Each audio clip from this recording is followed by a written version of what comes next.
Good morning, dear students. Myself, Mallayya, Assistant Professor of Sociology, Shri C.M. Panchkattimat Government First Grade College, Lokapur, Karnataka.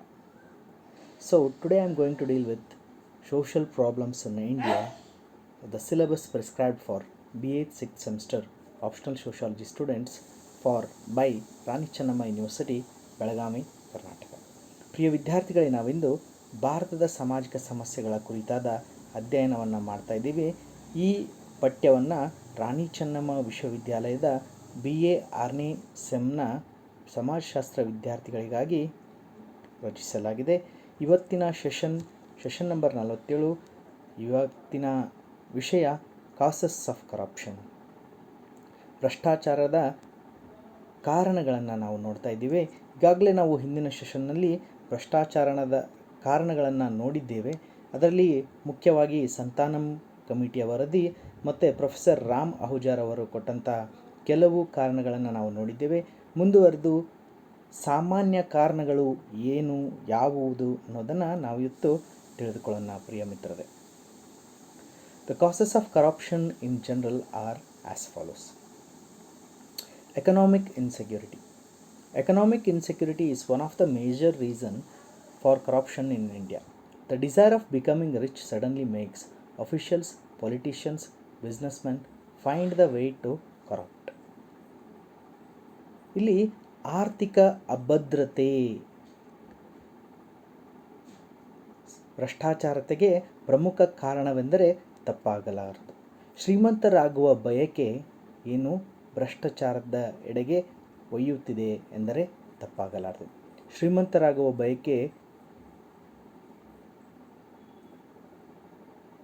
ಇದ್ದಕ್ಕಿದ್ದಂತೆ ದಿಢೀರನೇ ಶ್ರೀಮಂತರಾಗುವ ಬಯಕೆ ಏನು ಮಾಡ್ತಾ ಇದೆ, ರಾಜಕಾರಣಿಗಳನ್ನು, ಅಧಿಕಾರಿಗಳನ್ನು, ಉದ್ಯಮಿಗಳನ್ನು ಭ್ರಷ್ಟ ನಡೆಯನ್ನು ಅನುಸರಿಸಲು ಪ್ರೇರೇಪಿಸ್ತಾ ಇದೆ.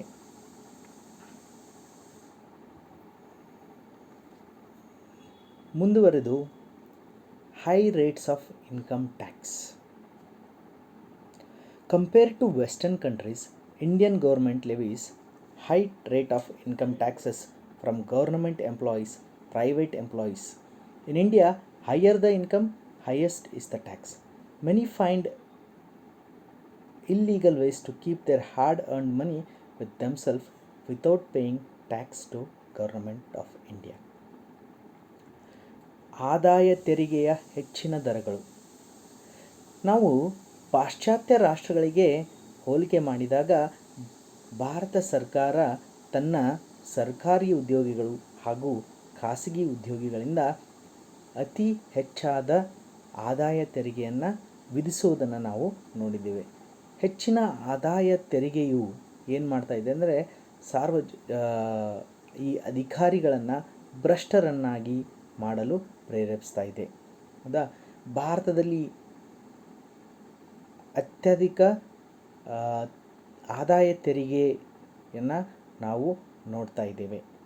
ಅನೇಕರು ಕಷ್ಟಪಟ್ಟು ಸಂಪಾದಿಸಿದ ಹಣವನ್ನು ಭಾರತ ಸರ್ಕಾರಕ್ಕೆ ತೆರಿಗೆ ರೂಪದಲ್ಲಿ ಪಾವತಿಸದೆ ತಮ್ಮ ಬಳಿಯಲ್ಲಿ ಇಟ್ಟುಕೊಳ್ಳಲು ಕಾನೂನು ಬಾಹಿರ ಮಾರ್ಗಗಳನ್ನು ಕಂಡುಕೊಂಡಿದ್ದಾರೆ. ಹೀಗಾಗಿ ಅವರು ಆದಾಯ ತೆರಿಗೆ ಅಧಿಕಾರಿಗಳಿಗೆ ಲಂಚ ಕೊಡೋದಾಗಿರ್ಬೋದು, ಹೌದಾ, ಬೇರೆ ಬೇರೆ ರೂಪದಲ್ಲಿ ಏನು ಮಾಡ್ತಾ ಇದ್ದಾರೆ ಅಂದರೆ ತಮ್ಮ ಆದಾಯವನ್ನು ಬಚ್ಚಿಟ್ಕೊಳ್ಳೋದು ಅಥವಾ ಆದಾಯ ಕಡಿಮೆ ಆಗಿದೆ ಅಂತ ತೋರಿಸಿಕೊಳ್ಳುವುದನ್ನು ಇವತ್ತು ಮಾಡ್ತಾ ಇರೋದು ನಮ್ಮ ಅನುಭವಕ್ಕೆ ದಿನನಿತ್ಯದ ಜೀವನದಲ್ಲಿ ನಾವು ನೋಡ್ತಾ ಇದ್ದೀವಿ. ಅದಕ್ಕೆ ಯಾವ ಮಾನದಂಡ ಆಗಬೇಕಂದ್ರೆ ಆದಾಯ ತೆರಿಗೆ ಕಡಿಮೆ ಮಾಡುವುದು ಒಂದು ಮಾನದಂಡ ಆಗಬಹುದು. ಈ ರೀತಿ ಭ್ರಷ್ಟತೆಯನ್ನು ಕಡಿಮೆ ಮಾಡಲಿಕ್ಕೆ ಆದಾಯ ತೆರಿಗೆ ಏನು ಮಾಡ್ಬೋದು, ಆದಾಯ ತೆರಿಗೆಯನ್ನು ಕಡಿಮೆ ಮಾಡೋದು ಒಂದು ಮಾರ್ಗೋಪಾಯ ಅಥವಾ ಬೇರೆ ಬೇರೆ ಹೊಸ ಅನ್ವೇಷಣೆಗಳು ಆದಾಯ ತೆರಿಗೆಯಲ್ಲಿ ಆದಾಗ ಸ್ವಲ್ಪ ಭ್ರಷ್ಟತೆ ಕಡಿಮೆ ಆಗುತ್ತೆ ಅನ್ನೋದು ನನ್ನ ವೈಯಕ್ತಿಕ ಅಭಿಪ್ರಾಯ. ಲೆಸ್ಸರ್ ಸ್ಯಾಲ್ರಿ, ಕಡಿಮೆ ಸಂಬಳ. Lesser salary given to the government employees make them to look after corruption. Meager salary is one of the major reasons for government officials to become corrupt. ಇಲ್ಲಿ ಇತ್ತೀಚಿನ ದಿನಗಳಲ್ಲಿ ಸರ್ಕಾರಿ ನೌಕರರಿಗೆ ನೀಡಲಾಗುತ್ತಿರುವ ಸಂಬಳವು ಕಡಿಮೆಯಾಗಿರೋದ್ರಿಂದ ಹಲವಾರು ಸರ್ಕಾರಿ ಅಧಿಕಾರಿಗಳು ಭ್ರಷ್ಟ ಮಾರ್ಗವನ್ನು ಅನುಸರಿಸಿ ಆರ್ಥಿಕ ಭದ್ರತೆಯನ್ನು ಹೆಚ್ಚಿಸಲು ತೆಗೆದುಕೊಳ್ಳಲು ಏನು ಮಾಡ್ತಾರೆ, ಭ್ರಷ್ಟತೆಯನ್ನು ಅನುಸರಿಸ್ತಾ ಇದ್ದಾರೆ. ಇಲ್ಲಿ ಕಡಿಮೆ ಸಂಬಳ ಸರ್ಕಾರಿ ಅಧಿಕಾರಿ ಭ್ರಷ್ಟರಾಗಲು ಅಲ್ಪ ಸಂಬಳ ಕೂಡ ಒಂದು ಪ್ರಮುಖ ಕಾರಣವಾಗಿದೆ ಅಂದರೆ ತಪ್ಪಾಗಲಾರದು. ನಾವು ಇವತ್ತು ನೋಡ್ತಾ ಇದ್ದೀವಿ, IT ಕಂಪ್ನಿಗಳಿಗೆ BT ಕಂಪ್ನಿಗೆ ಹೋಲಿಕೆ ಮಾಡಿದಾಗ ಸರ್ಕಾರದ ಅದೇ ದರ್ಜೆಯ ಹುದ್ದೆಯ ಒಬ್ಬ ಅಧಿಕಾರಿಗೆ ಅವ್ರಿಗಿಂತ ಕಡಿಮೆ ಸಂಬಳ ಇರುವುದನ್ನು, ಅವ್ರಿಗಿಂತ ಕಡಿಮೆ ಫೆಸಿಲಿಟಿಗಳಿರುವುದನ್ನು ನಾವು ನೋಡ್ತಾ ಇದ್ದೇವೆ. ಹೀಗಾಗಿ ಈ ಸರ್ಕಾರಿ ಅಧಿಕಾರಿ ಏನು ಮಾಡ್ತಾನೆ, ತನ್ನ ಅಧಿಕಾರದ ವ್ಯಾಪ್ತಿಯನ್ನು, ತನ್ನ ಅಧಿಕಾರದ ಸ್ಥಾನಮಾನವನ್ನು ಬೆಳೆಸ್ಕೊಂಡು ಏನು ಮಾಡೋದು, ಭ್ರಷ್ಟನಾಗ್ತಾ ಇದ್ದಾನೆ. ಆರ್ಥಿಕವಾಗಿ ತನ್ನ ಆರ್ಥಿಕ ಸುಭದ್ರತೆಗಾಗಿ ಏನು ಮಾಡ್ತಾ ಇದ್ದಾನೆ, ತನ್ನ ಅಧಿಕಾರದ ದುರುಪಯೋಗ ಮಾಡಿಕೊಳ್ಳುವಂತಹ ಪರಿಸ್ಥಿತಿ ನಿರ್ಮಾಣವಾಗಿದೆ. ಅದಕ್ಕೆ ಅವನಿಗೆ ಕಾಲಕ್ಕೆ ತಕ್ಕ ಹಾಗೆ ಸಂಬಳವನ್ನು ಸರ್ಕಾರ ಹೆಚ್ಚು ಮಾಡಿದಲ್ಲಿ ಇಂತಹ ಭ್ರಷ್ಟ ಪ್ರಕರಣಗಳು ಕಡಿಮೆ ಆಗಬಹುದು ಎಂಬ ಅನಿಸಿಕೆ ಪರಿಣಿತರು, ಎಕ್ಸ್ಪರ್ಟ್ಗಳು ನೀಡ್ತಾ ಇದ್ದಾರೆ. ದ ಸಿಸ್ಟಮ್ ಆಫ್ ಡೆಮಾಕ್ರಸಿ, ಪ್ರಜಾಪ್ರಭುತ್ವದ ವ್ಯವಸ್ಥೆಯು ಕೂಡ ಏನು ಮಾಡ್ತಾ ಇದೆ, ಅಧಿಕಾರಿಗಳನ್ನು ಭ್ರಷ್ಟರನ್ನಾಗಿ ಮಾಡ್ತಾ ಇದೆ. The democratic way of governance is itself a corrupt system. Politicians in this type of system pay money to got elected. They in turn take public money as bribe or corruption. ಇಲ್ಲಿ ಪ್ರಜಾಪ್ರಭುತ್ವದ ವ್ಯವಸ್ಥೆಯಲ್ಲಿ ಭ್ರಷ್ಟಾಚಾರಕ್ಕೆ ಅತ್ಯಂತ ಹೆಚ್ಚಿನ ಸ್ಥಾನಮಾನವನ್ನು ಕೊಡಲಾಗಿದೆ. ಆಡಳಿತದ ಪ್ರಜಾಪ್ರಭುತ್ವದ ಮಾರ್ಗವೇ ಭ್ರಷ್ಟ ವ್ಯವಸ್ಥೆಯಾಗಿದೆ. ಈ ರೀತಿಯ ವ್ಯವಸ್ಥೆಯಲ್ಲಿನ ರಾಜಕಾರಣಿಗಳು ಚುನಾಯಿತರಾಗಲು ಏನು ಮಾಡ್ತಾರೆ, ಹಣವನ್ನು ಹಂಚ್ತಾರೆ. ಹೀಗೆ ಹಾಕಿದ ಹಣ ಅಥವಾ ಹೂಡಿದ ಹಣ ಮರಳಿ ಪಡೆಯಲು ಅವರೇನು ಮಾಡ್ತಾ ಇದ್ದಾರೆ, ಸರ್ಕಾರದ ಅಂದರೆ ಸಾರ್ವಜನಿಕ ಆಸ್ತಿಯನ್ನು ಲಪಟಾಯಿಸುವುದು, ಸಾರ್ವಜನಿಕರ ತೆರಿಗೆ ರೂಪದಲ್ಲಿ ಬಂದಂಥ ಹಣವನ್ನು ಅವರು ದುರುಪಯೋಗ ಮಾಡಿಕೊಳ್ಳುವುದನ್ನು ನಾವು ಇವತ್ತು ಸರ್ವೇ ಸಾಮಾನ್ಯವಾಗಿ ಬಹುತೇಕ ರಾಜಕಾರಣಿಗಳಲ್ಲಿ ನಾವು ನೋಡ್ತಾ ಇದ್ದೀವಿ. ಇವತ್ತು ಸಾಕಷ್ಟು ಹಗರಣಗಳನ್ನು ನಮ್ಮ ಕಣ್ಮುಂದೆ ಆಗಿವೆ. ಎಲೆಕ್ಷನ್ ಸಂದರ್ಭದಲ್ಲಿ, ಚುನಾವಣೆ ಸಂದರ್ಭದಲ್ಲಿ ಜನರಿಗೆ 500 ರೂಪಾಯೋ 1000 ರೂಪಾಯೋ ದುಡ್ಡನ್ನು ಕೊಟ್ಟು ಇವರು ಎಲೆಕ್ಷನ್ಗಳನ್ನು ಗೆಲ್ಲುವುದಾಗಿರ್ಬೋದು.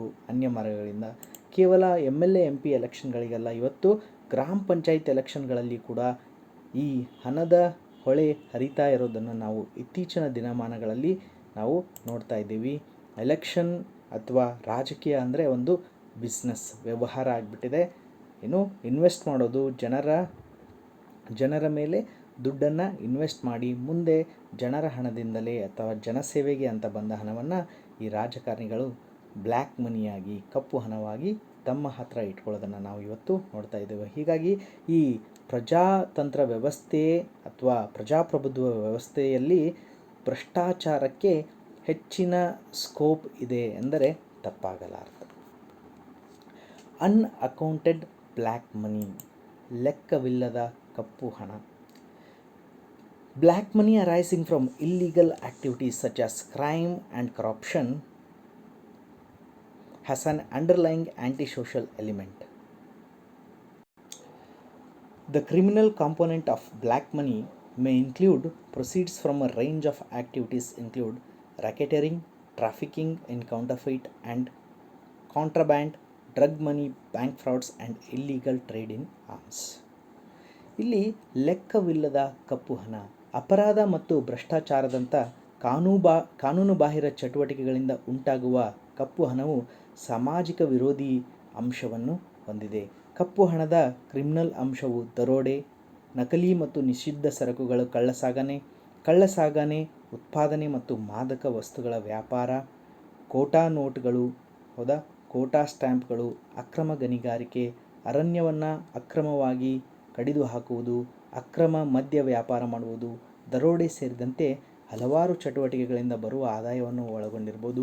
ಅಪಹರಣ, ಮಾನವ ಕಳ್ಳಸಾಗಾಣಿಕೆ, ಲೈಂಗಿಕ ಶೋಷಣೆ, ವೇಶ್ಯಾವಾಟಿಕೆ, ಮೋಸ ಮತ್ತು ಆರ್ಥಿಕ ವಂಚನೆ, ದುರುಪಯೋಗ, ಮಾದಕ ದ್ರವ್ಯದ ಹಣ, ಬ್ಯಾಂಕ್ ವಂಚನೆಗಳು ಮತ್ತು ಶಸ್ತ್ರಾಸ್ತ್ರಗಳ ಅಕ್ರಮ ವ್ಯಾಪಾರವನ್ನು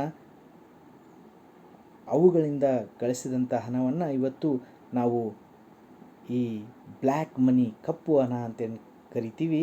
ಇವುಗಳನ್ನು ರಾಜಕಾರಣಿಗಳಾಗಿರ್ಬೋದು, ಭ್ರಷ್ಟ ಅಧಿಕಾರಿಗಳಾಗಿರ್ಬೋದು, ಏನು ಟ್ಯಾಕ್ಸ್ ಹೆವನ್ಸ್ ಅಂತ ಕರಿತೀವಿ ನಾವು, ಇವನ್ನ ತೆರಿಗೆಯಿಂದ ವಂಚಿತರಾಗೋದಾಗಿರ್ಬೋದು, ಅಥವಾ ಈ ಕಪ್ಪು ಹಣ ಹೆಚ್ಚಿಗೆ ಗಳಿಸಿದ್ದನ್ನು ಬೇರೆ ಬೇರೆ ಬ್ಯಾಂಕ್ಗಳು, ಸ್ವಿಸ್ ಬ್ಯಾಂಕ್ ಅಂತ ಕರಿತೀವಿ ನಾವು, ಇಂಥದ್ರಲ್ಲಿ ಇವರು ಏನಪ್ಪ ಅಂದರೆ ಈ ಸ್ವಿಸ್ ಬ್ಯಾಂಕ್ಗಳಲ್ಲಿ ದುಡ್ಡು ಹೋಗಿ ಇಟ್ಟರೆ ಇವರ ಹೆಸರನ್ನು ಇಂಥ ರಾಜಕಾರಣಿ ಇಟ್ಟಿದ್ದಾನೆ, ಇಂಥ ಒಬ್ಬ ಅಧಿಕಾರಿ ಇಟ್ಟಿದ್ದಾನೆ ಅಂಥೇಳಿ ಇವರ ಹೆಸರುಗಳನ್ನು ಎಲ್ಲಿಯೂ ಬಹಿರಂಗಪಡಿಸದಂಥ ಬ್ಯಾಂಕ್ಗಳು ಏನಾಗಿವೆ, ಹುಟ್ಕೊಂಡಿದ್ದೇವೆ. ಇಂತಹ ಬ್ಯಾಂಕ್ಗಳು ಕೂಡ ಏನು ಮಾಡಬೇಕು, ಇವುಗಳಿಂದ ಮುಕ್ತಿ ಹೊಂದಬೇಕು.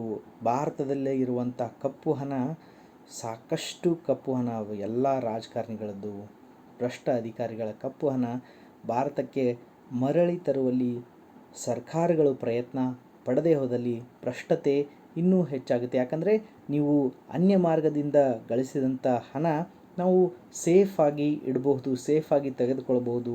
ಯಾವುದೇ ಅಡ್ಡಿ ಆತಂಕಗಳು ಇಲ್ಲದೆ ಹೋದಲ್ಲಿ ಈ ಒಂದು ದಂಧೆಗೆ ಕಡಿವಾಣನೇ ಇಲ್ಲದೆ ಇರುವ ಆಗುತ್ತೆ. ಹೀಗಾಗಿ ಯಾವುದೇ ರಾಜಕಾರಣಿ ಆಗಿರ್ಬೋದು, ಯಾವುದೇ ಭ್ರಷ್ಟ ಅಧಿಕಾರಿ ಆಗಿರ್ಬೋದು, ತಾನು ಗಳಿಸಿದ ಹಣವನ್ನು ಅನ್ಯ ಮಾರ್ಗದಿಂದ, ಅಂದರೆ ಇಂತಹ ಒಂದು ಸ್ವಿಸ್ ಬ್ಯಾಂಕ್ಗಳಂಥ ಬ್ಯಾಂಕ್ಗಳಲ್ಲಿ ಇಡುವುದರ ಮೂಲಕ ಅವುಗಳ ರಕ್ಷಣೆ ಮಾಡಿಕೊಂಡು ಹೀಗೆ ಹೆಚ್ಚಿನ ಆದಾಯವನ್ನು ಅಕ್ರಮ ಮಾರ್ಗವಾಗಿ ಗಳಿಸ್ತಾ ಹೋಗ್ತಾನೆ. ಹೀಗಾಗಿ ಭ್ರಷ್ಟಾಚಾರ ವ್ಯಾಪಕವಾಗಿ ಹರಡುತ್ತೆ ಅಂದರೆ ತಪ್ಪಾಗಲಾರದು. ಮೌಲ್ಯಗಳಲ್ಲಿ ಬದಲಾವಣೆ, change in values. Men have become hedonistic today. The modern materialistic outlook of society where financial values are uppermost, the end product is corruption. We have exemplary politicians like Sardar Vallabhbhai Patel and Lal Bahadur Shastri whose bank balance is very meager at the time of their death. ನೋಡ್ರಿ, ಇವತ್ತು ಭಾರತೀಯರ ಮೌಲ್ಯಗಳಲ್ಲಿ ಬದಲಾವಣೆಗಳನ್ನು ಕಾಣ್ತಾ ಇದ್ದೀವಿ. ಇವತ್ತು ಪುರುಷರು ಭೋಗವಾದಿಗಳಾಗಿದ್ದಾರೆ. ಹೆಡಾನಿಸ್ಟಿಕ್ ಅಂದರೆ ಭೋಗವಾದಿಗಳು, ನನಗೆ ಅದು ಬೇಕು ಇದು ಬೇಕು. ಮೆಟ್ರಿಯಾಲಿಸ್ಟಿಕ್, ಆರ್ಥಿಕ ಮೌಲ್ಯಗಳ ಮೇಲಿರುವ ಸಮಾಜದ ಆಧುನಿಕ ಭೌತಿಕ ದೃಷ್ಟಿಕೋನ. ಅಂತಿಮ ಉತ್ಪನ್ನವೆಂದರೆ ಭ್ರಷ್ಟಾಚಾರ. ನೋಡ್ರಿ, ಇಲ್ಲಿ ಭ್ರಷ್ಟಾಚಾರತೆ ಯಾಕೆ ಹೆಚ್ಚಾಗ್ತಾ ಇದೆ ಅಂದರೆ ನಮ್ಮಲ್ಲಿ ಆಧ್ಯಾತ್ಮದ ಸೆಳೆತ ಕಮ್ಮಿಯಾಗಿದೆ, ನಮ್ಮಲ್ಲಿ ಮೌಲ್ಯಗಳು, ವಿಶ್ವಾಸ, ನಿಯತ್ತು, ನೈತಿಕತೆ ಅನ್ನೋದು ಕಡಿಮೆಯಾಗಿದೆ. ಇವತ್ತು ದುಡ್ಡು ಗಳಿಸ್ಬೇಕು, ದುಡ್ಡು ಗಳಿಸ್ಲಿಕ್ಕೆ ಅನ್ಯ ಮಾರ್ಗಗಳಾದಂಥ, ಅನಿಷ್ಟ ಆದಂತಹ ಭ್ರಷ್ಟಾಚಾರದ ದಾರಿಯನ್ನು ಸರ್ಕಾರಿ ಅಧಿಕಾರಿಗಳು ಹಿಡಿದುಕೊಂಡಿದ್ದಾರೆ ಮತ್ತು ರಾಜಕಾರಣಿಗಳು ಹಿಡಿದುಕೊಂಡಿದ್ದಾರೆ ಅಂದರೆ ತಪ್ಪಾಗಲಾರದು. ನಮ್ಮಲ್ಲಿ ಭಾರತ ಕಂಡಂಥ ಅತ್ಯಂತ ಸರ್ವಶ್ರೇಷ್ಠ ರಾಜಕಾರಣಿಗಳು ಸರ್ದಾರ್ ವಲ್ಲಭಭಾಯಿ ಪಟೇಲ್ರಾಗಿರ್ಬೋದು, ಲಾಲ್ ಬಹದ್ದೂರ್ ಶಾಸ್ತ್ರಿ ಅವರಾಗಿರ್ಬೋದು. ಅವರು ಸಾಯುವ ಹೊತ್ತಿನಲ್ಲಿ ಅವರ ಬ್ಯಾಂಕ್ ಬ್ಯಾಲೆನ್ಸ್ ಕೇವಲ 1000 ರೂಪಾಯಿಗಳು, ಕೇವಲ 1000 ರೂಗಳಲ್ಲಿ ಇತ್ತಂದರೆ ತಪ್ಪಾಗಲಾರದು. ಅಂತಹ ರಾಜಕಾರಣಿಗಳು ಇವತ್ತು, ಅಂಥ ಪ್ರಬುದ್ಧ ರಾಜಕಾರಣಿಗಳು ಇವತ್ತು ನಾವು ನೋಡುವುದು ಬಹಳ ಕಷ್ಟ, ಬಹಳ ವಿರಳ. ಅಂಥ ರಾಜಕಾರಣಿಗಳನ್ನು ಇವತ್ತು ಭಾರತ ದೇಶ ನೋಡಬೇಕಾಗಿದೆ. ಅದಕ್ಕೆ ನಮ್ಮ ಮೌಲ್ಯಗಳು ಬದಲಾಗ್ತಾ ಇದ್ದೇವೆ. ಮೌಲ್ಯಗಳ ಜೊತೆಗೆ ಏನಾಗ್ತಿದ್ದೀವಿ, ನಾವು ಸ್ವಾರ್ಥಿಗಳಾಗ್ತಾ ಇದ್ದೀವಿ. ಹೆಚ್ಚು ದುಡ್ಡು ಗಳಿಸಬೇಕಂದ ವ್ಯಾಮೋಹ ನಮ್ಮ ಜನರಲ್ಲಿ ಬೆಳೀತಾ ಇದೆ. ಈ ಮೌಲ್ಯಗಳು ಬದಲಾಗಬೇಕು. ವಿಶ್ವಾಸ, ನಂಬಿಕೆ, ಹೌದಾ, ದುಡ್ಡಿನ ವಿಷಯದಲ್ಲಿ ಅಂದರೆ ಸರ್ಕಾರದ ಹಣವನ್ನು ಅಥವಾ ಜನರ ಹಣವನ್ನು ತಿನ್ನುವುದು ಅನೈತಿಕತೆ ಅನ್ನುವ ಒಂದು ಮನೋಭಾವನೆ ಎಲ್ಲಿ ಅಧಿಕಾರಿಗಳಿಗೆ ಅಥವಾ ರಾಜಕಾರಣಿಗಳಿಗೆ ಬರೋದಿಲ್ಲವೋ ಅಲ್ಲಿ ತನಕವು ಈ ಭ್ರಷ್ಟಾಚಾರ ಅನ್ನೋದು ವ್ಯಾಪಕವಾಗಿ ಭಾರತದಲ್ಲಿ ಇದ್ದೇ ಇರುತ್ತೆ. ಮುಂದೆ, lack of adequate machinery to deal with corruption.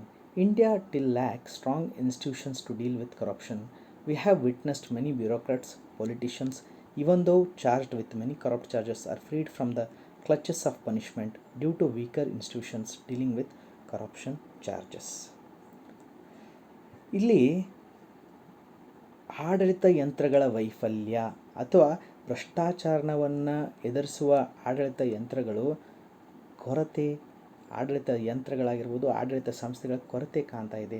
ನಾವು ಎಷ್ಟೋ ರಾಜಕಾರಣಿಗಳು, ಎಷ್ಟೋ ಅಧಿಕಾರಿಗಳು ಭ್ರಷ್ಟಾಚಾರಿಗಳಾಗಿದ್ದು ಅಕ್ರಮವಾಗಿ ಆಸ್ತಿ ಗಳಿಸಿದ್ದನ್ನು CBI ಅವ್ರು ಹಿಡಿದಿರ್ಬೋದು, ಇನ್ಕಮ್ ಟ್ಯಾಕ್ಸ್ದವ್ರು ರೇಡ್ ಮಾಡಿರ್ಬೋದು, ಕಮರ್ಷಿಯಲ್ ಟ್ಯಾಕ್ಸ್ದವ್ರು ರೇಡ್ ಮಾಡಿರ್ಬೋದು.